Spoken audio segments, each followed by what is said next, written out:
Question है absorption of water by the plant cells by surface attraction is called. तो surface attraction के द्वारा कोई प्लांट वाटर को एब्जॉर्ब करता है तो उसको कहते हैं इम्बाइबिशन। क्लियर, ठीक।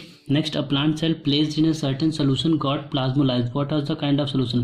प्लाज्मोलाइज्ड मतलब हो गया वो श्रिंक हो गया। श्रिंक तब होगा जब वाटर का मॉलिक्यूल लॉस होगा, और वाटर का मॉलिक्यूल लॉस कब होता है? जब उससे ऐसे कंडीशन में रखा जाए जिसमें कि हाइपरटोनिक सोल्यूशन है, ठीक। तो इसका आंसर है हाइपरटोनिक सोल्यूशन, ठीक है।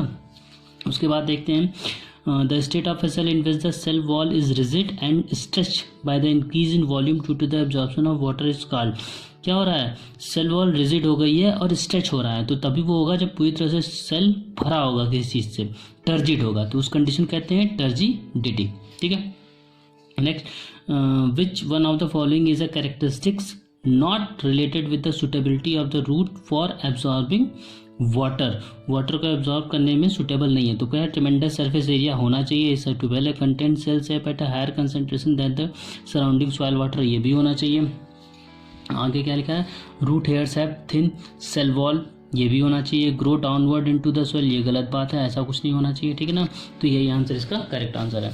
नेक्स्ट क्या है? Movement of molecules of a substance from the region of their higher concentration to the region of their lower concentration. Higher to lower जा रहा है without the involvement of separating membrane. हम जानते हैं ऐसा क्या कराता है? डिफ्यूजन कराता है। सिंपल सा क्वेश्चन है, डिफ्यूजन में ही हायर टू लोअर कंसंट्रेशन में मॉलिक्यूल्स मूव करते हैं, ठीक है। फिर क्या है? Osmosis and diffusion are the same except that in osmosis there is. Osmosis diffusion same है, कुछ अंतर होता है। क्या अंतर होता है वो यहाँ देखा हुआ है। अ फ्रीली परम्यूएबल मेम्ब्रेन, नहीं, ऐसा कुछ नहीं है, दोनों में नहीं होता है। ऑस्मोसिस में क्या होता है? सेमी परम्यूएबल मेम्ब्रेन होता है। सेल वॉल इन बिटवीन, ऐसा भी कुछ नहीं है, ये कोई डिफरेंस नहीं है। अ सेलेक्टिव परम्यूएबल मेम्ब्रेन इन बिटवीन, सी शायद लग रहा है, एंड इनलेस इनफ्लो ऑफ वाटर, ये सी वाला इसका करेक्ट आंसर है, ठीक है दोस्तों। Next, the highest water potential capacity to move out higher concentration solution is that है। वाटर पोटेंशियल सबसे ज़्यादा हम जानते हैं प्योर वाटर का होता है, इसमें बिना कुछ सोचे समझे मार दीजिएगा, pure water has the high water potential. The space between the cell wall and plasma membrane a plasmolysed cell is filled with. Plasma membrane और सेल वॉल के बीच में जो स्पेस होता है वो किसके द्वारा फिल होता है? वो हाइपरटोनिक सोल्यूशन के द्वारा फिल्ड होता है, ठीक है दोस्तों। नेक्स्ट हम देखते हैं what is responsible for guttation. Guttation क्या होता है दोस्तों? जब एक प्लांट होता है, यहाँ से क्या है? रूट है, रूट से वाटर मॉलिक्यूल जा रहा है और वो लीफ की सुबह सुबह हम देखेंगे ओस की बूंदों की तरह ऐसा लगा होता है, तो लीफ से वाटर का मॉलिक्यूल रिलीज हो रहा है, लूज आउट हो रहा है, तो वो कहलाता है हमारा गटेशन, ठीक। और गटेशन में क्या होता है? रूट प्रेशर के कारण ही होता है, तो रूट प्रेशर को है रिस्पॉन्सिबल है फॉर द गटेशन के लिए।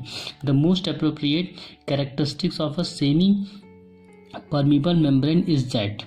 सेमी परमीबल मेम्ब्रेन के लिए कौन सी कैरेक्टरिस्टिक्स मोस्ट अप्रोप्रिएबल है? तो इसको पढ़ लेते हैं। It is a minute pore, ऐसा कुछ नहीं है। It is a no pore, ऐसा भी नहीं कहें। It allow the solute to pass through but not solvent. Solute को पास करता है, सॉल्वेंट नहीं, गलत है, उल्टा होता है। It allows solvent to pass through freely but prevent the passes of solute, ठीक है दोस्तों।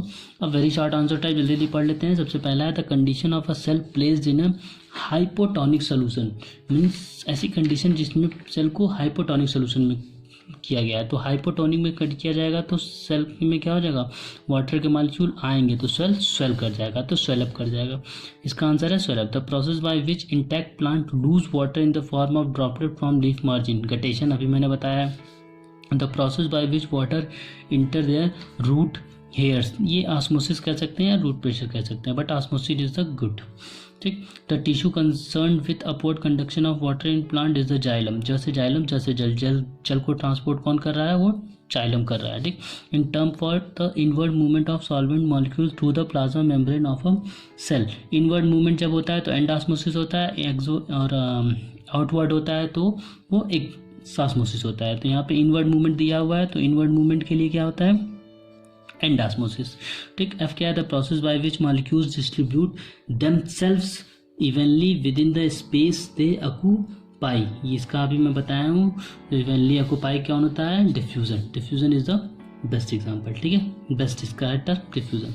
The pressure which is responsible for the movement of water molecule across the cortical cells of the root. Root pressure क्या है इसका answer? Root pressure.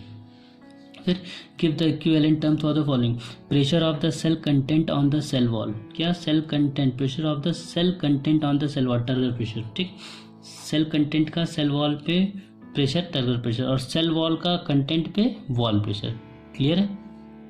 The condition in which the cell content are shrunken, hypertonic condition, कई बार बता चुका है। ये सारी चीज़ें पीछे हम लोग पढ़े हैं बहुत ही कायदे से। अगर आपको एक भी चीज़ नहीं समझ में आ रही है तो आप जाके वीडियो देख सकते हैं अच्छे से, ठीक है दोस्तों। फिर loss of water through a cut stem, ये इसका आंसर है, ब्लीडिंग, ब्लीड करता है, ठीक। कंप्लीट द फॉलोइंग स्टेटमेंट, जल्दी जल्दी इसको पढ़ लेते हैं। Hypotonic solution is one in which the solution kept outside the cell has lower solute concentration than inside the cell, जैसा कि मैंने लिखा हुआ है। इनसाइड सेल के कंपेयर में आउटसाइड में क्या होता है, उसको सॉल्यूट कंसेंट्रेशन जो होती है वो लोअर होती है। Active transport is one in which the ions outside the roots are against the concentration gradient, against the concentration gradient. The bleeding movement of certain flowers towards the sun क्या होगा, bending movement, bend हो जाएगा। And sleep movement of certain plant of night, रात में झुक जाते हैं, sleep हो जाते हैं, are example of turgor pressure, ठीक है दोस्तों। फिल इन द ब्लैंक्स भी पढ़ लेते हैं। When placed in a more concentrated solution the cell content will shrink हो जाएगा। The pressure by which the dash है molecule tend to cross the semi permeable membrane is called osmotic pressure, क्या कौन सा मॉलिक्यूल मूव होता है semi permeable, water का molecule pressure होता है। ऑस्मोसिस में हम लोग साफ साफ पढ़े हैं, किसका मूवमेंट होता है, वाटर का, कहाँ से, from higher concentration of water to lower concentration of water की तरफ। Active transport in a direction dash है to that of a diffusion, diffusion का क्या होता है, एक्टिव ट्रांसपोर्ट अपोजिट होता है। इसे बात करते हैं match the item in column 1 with choose in column work.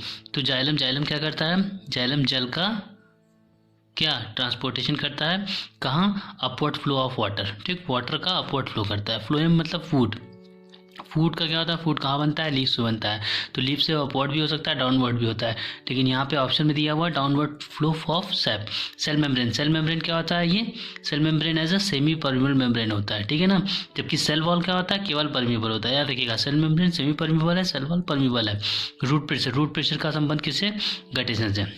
इसके बाद दोस्तों शॉर्ट आंसर टाइप क्वेश्चन है, इसके बारे में हम बाद में बात करेंगे। उम्मीद है आपको ये अच्छा लगा होगा। आप कमेंट बॉक्स में कह सकते हैं कि हमें और भी ज़्यादा जानकारी चाहिए, तो मैं और भी ज़्यादा दूंगा। Thank you so much for watching this, thank you so much.